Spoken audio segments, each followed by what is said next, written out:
अस्सलाम वालेकुम बच्चों, कैसे हैं और कैसा गुज़र रहा है आपका टाइम। मत पूछिए सर, अच्छा नहीं जा रहा।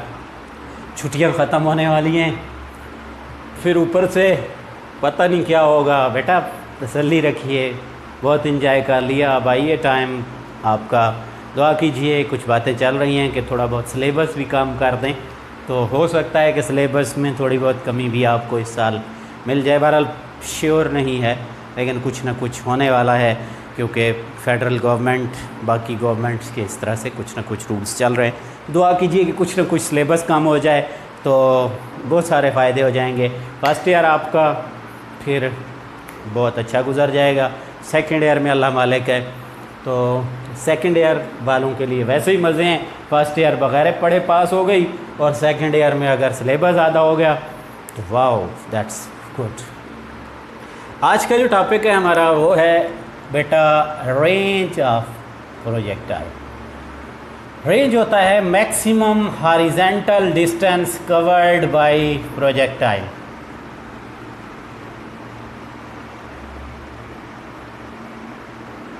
Covered by projectile. Maximum horizontal distance covered by the projectile, by the projectile. आओ जी, आते हैं, मिलते हैं, इसकी डेरिवेशन करते हैं।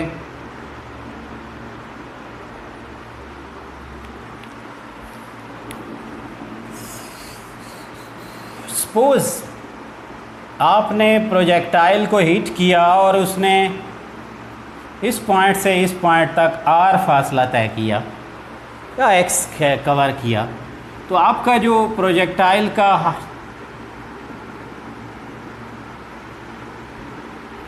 जो हॉरिजॉन्टल डिस्टेंस होगा वो निकलेगा horizontal velocity multiply by time of light से। यानी आर जो होगा वो होगा V X multiply by T. क्या मतलब है? मतलब यह है कि आप वी एक्स क्या है आपका, वी एक्स आपका है वी आई कास थीटा, और टाइम ऑफ फ्लाइट पिछले लेक्चर में आपने निकाला वो है 2vi sine theta divided by G. अच्छा सही है भाई, पूछ लिया तो बता देते हैं। आप इसमें उठा के वैल्यूज पुट करो, वी आई कास थीटा और इसमें 2vi साइन थीटा, नीचे आ गया जी। अच्छा जी, ये आ गया, इनको मल्टीप्लाई करें तो ये बनता है वी आई स्क्वायर। इसको लिख दें 2 cos theta sine theta divided by G. तो आपका बेटा ये आंसर आ जाएगा V I square divided by G sine 2 theta. 2 cos theta sine theta sine 2 theta के इक्वल होता है। तो रेंज क्या आ गई जी? रेंज आ गई V I square over G into sine 2 theta. This is the range of projectile. This is the maximum.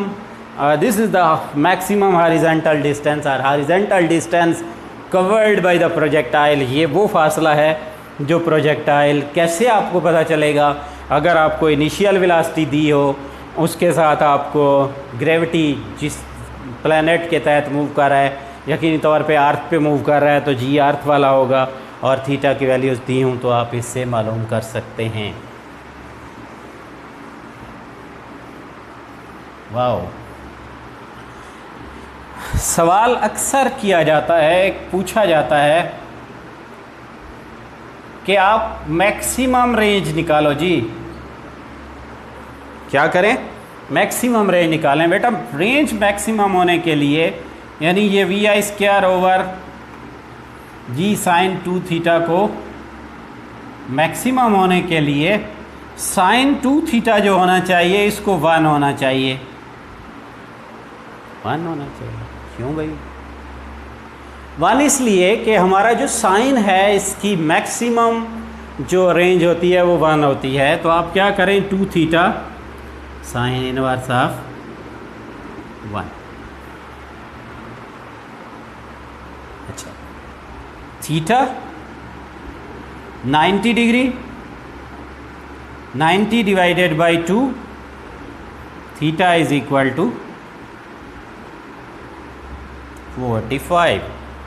इसका मतलब ये हुआ कि अगर आप 45 डिग्री पे प्रोजेक्टाइल को हिट करोगे तो आपकी जो प्रोजेक्टाइल होगा, आपका जो प्रोजेक्टाइल होगा वो मैक्सिमम हाइट तक जाएगा, सॉरी उस वक्त मैक्सिमम रेंज कवर करेगा, मतलब वो आपका मैक्सिमम हॉरिजॉन्टल डिस्टेंस कवर करेगा। इसका ये मतलब हो गया कि आपके प्रोजेक्टाइल की जब हिटिंग पॉइंट से यानी पॉइंट ऑफ प्रोजेक्शन पे 45 डिग्री का एंगल होगा तो वो आपका क्या होगा, रेंज उसकी मैक्सिमम रेंज होगी। मैक्सिमम रेंज ये शॉर्ट क्वेश्चन में आता है, आपने पूरा ये लिखना होता है कि as for maximum range sine 2 theta should be 0, फिर 2 theta sine inverse of 1, 2 theta is equal to 90, theta is equal to 90/2 और theta is equal to 45।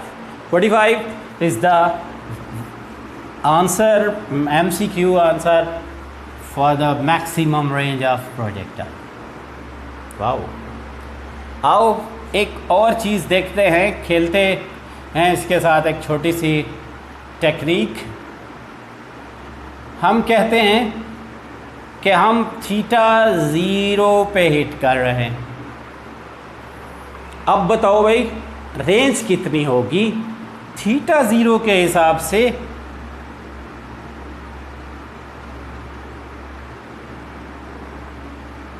Range कितनी होगी?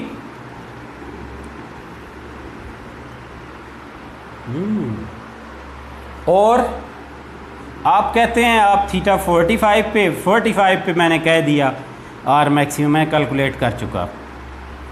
फिर आप कहते हैं आप थीटा 90 पे हिट कर रहे हैं। 90 का मतलब क्या है भाई? ये है, तो आप R is equal to VI square sine 2 into 90, ये साइन 180 होगा, साइन 180 भी 0 होता है। क्यों?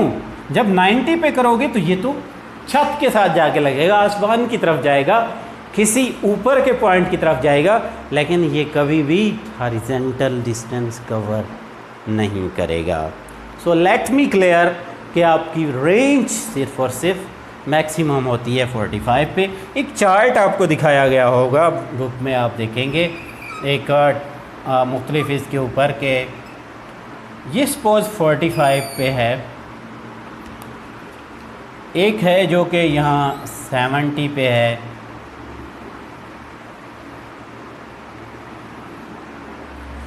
बाकी जितने भी एंगल हैं उन पे आपको नज़र आ रहा होगा कि आपकी जो रेंज है वो कम से कम है। ये जो ब्लू वाले हैं ये अदर देन 45 उससे बड़े हो सकते हैं। इसका मतलब ये हुआ कि जब थीटा लेस देन 45 होगा या थीटा ग्रेटर देन 45 होगा तो आपकी रेंज कम होगी, और थीटा एग्जैक्टली इक्वल टू 45 होगा तो आपकी रेंज मैक्सिमम होगी। Last thing that is a point important, I am going to repeat, what is the name of path of projectile? इस पाथ का क्या नाम होता है? ये बात पहले टॉपिक्स में शायद नहीं बताई मैंने। पाथ को कहते हैं ट्रेजेक्ट्री ऑफ प्रोजेक्टाइल। वो रास्ता जिस पे प्रोजेक्टाइल चल रहा होता है उस रास्ते का नाम होता है ट्रेजेक्ट्री। ट्रेजेक्ट्री, और दूसरी बात याद रखनी है कि ट्रेजेक्ट्री जो होती है प्रोजेक्टाइल की वो हमेशा पैराबोलिक होती है। पैराबोलिक होती है मतलब ये एक ज्योमेट्री है, पैराबोला, हाइपरबोला और एलिप्स। तो इसकी जो ज्योमेट्री होती है यानी इसकी जो हमेशा पाथ की नेचर होती है वो पैराबोलिक पाथ होता है, मतलब ये पैराबोला को फॉलो करता है। इसकी जो पाथ की शक्ल होती है वो पैराबोला होती है। तो बेटा ये हमारे पास कुछ कॉन्सेप्ट्स थे जो कि हमने यहाँ पे डिस्कस किए। उम्मीद है कि आपको इसमें से भी बहुत सारी चीज़ें क्लियर हो चुकी होंगी, लेकिन बाज़ दफ़ा ऐसे हो जाता है कि बाज़ चीज़ें टीचर्स मिस कर जाते हैं, बाज़ हम खुद स्टडी के दौरान मिस कर जाते हैं। तो आप बुक को भी साथ कंसर्न कीजिए, हमारे लेक्चर्स भी देखिए, आप नेट से भी फ़ायदा उठा सकते हैं, आप चाहें तो मेरे अपने ज़ाती चैनल से भी फ़ायदा उठा सकते हैं। तो स्टूडेंट्स आप ज़रूर स्टडी कीजिए ताकि आपको ज़्यादा से ज़्यादा कंसेप्ट क्लियर हों। Thanks for watching. अल्लाह हाफ़िज़।